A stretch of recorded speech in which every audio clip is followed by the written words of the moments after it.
Alors dans cette vidéo, nous allons traiter les photos prises de la nébuleuse d'Orion.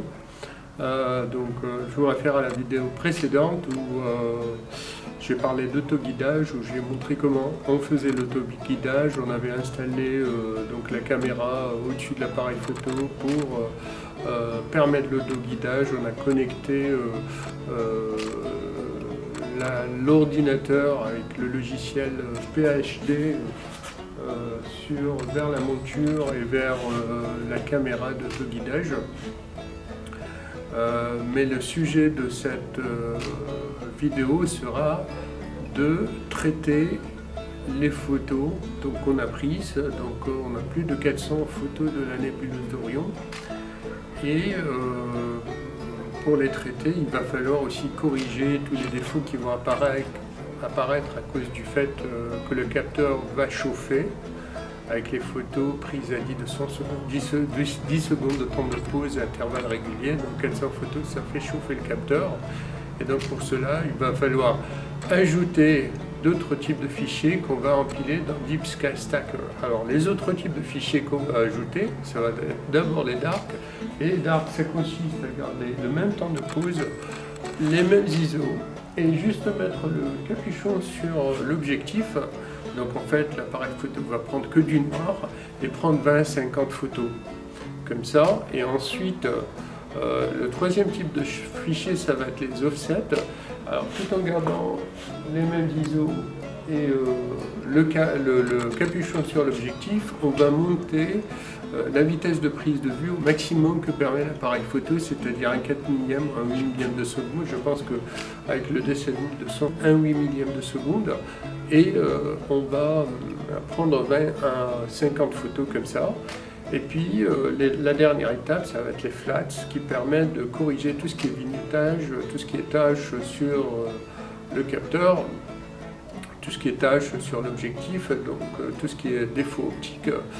Et pour cela, il y a des méthodes pour prendre cela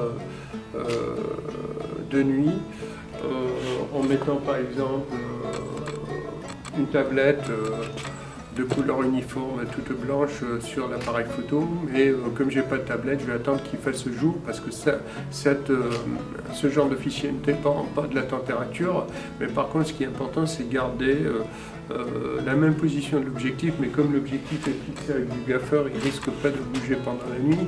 Donc quand il fera jour, on va mettre un t-shirt blanc sur l'objectif, le fixer avec des élastiques, s'assurer qu'il n'y ait pas de plis et prendre des photos en mode automatique. Donc l'appareil va mesurer et on aura un histogramme à peu près centré et en prendre 20 à 50. Et ce genre de photos, les flats, ça va permettre de traiter le vignettage, corriger le vignettage, corriger toutes les tâches qu'il pourrait y avoir sur le capteur et autres défauts optiques. Je pense que là j'ai suffisamment de dark, donc je vais passer aux offsets. Alors, pour ce faire,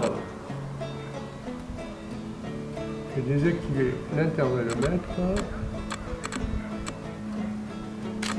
carrément arrêter l'effet, et puis je vais mettre en manuel, et puis je vais garder la même ouverture, les mêmes ISO,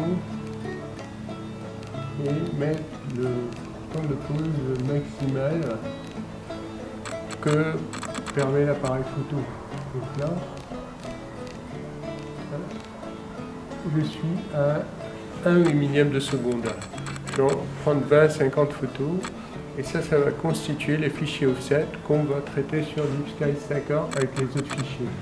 Je vais carrément mettre ça en continu, continu high. Donc je vais carrément faire des rafales. Ça va être plus simple.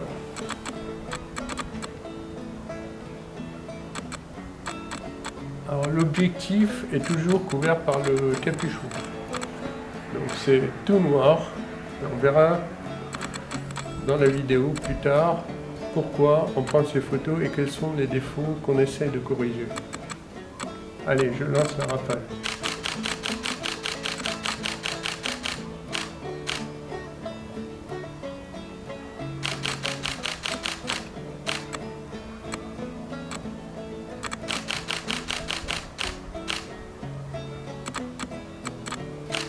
J'en sais rien combien j'en ai pris. 50 suffit, si on a plus, ça peut toujours marcher.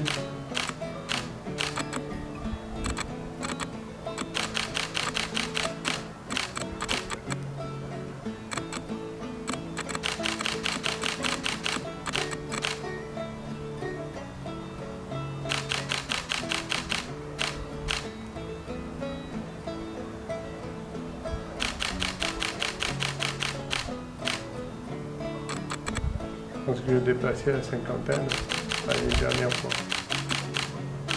Voilà. Donc ça, c'est les offsets. On va attendre qu'il fasse jour pour les flats. On est le lendemain, il fait jour. Donc là, c'est le moment de prendre nos flats. J'ai orienté l'appareil vers une surface uniforme et on va utiliser un t-shirt blanc. On va mettre devant l'objectif et qu'on va tendre avec un élastique. Il faut absolument s'assurer qu'il n'y ait pas de pli au niveau de l'objectif. Voilà. Et là, on va prendre une vingtaine de photos. Tout est en automatique, donc les seules choses que j'ai pas changées, c'est la position de la bague de mise au point et les ISO. Ensuite, le reste est en automatique pour avoir un histogramme à peu près centré. Voilà. Je devrais avoir plus d'une vingtaine de plates et ça devrait suffire pour qu'on puisse passer directement sur l'Ipscale Stacker.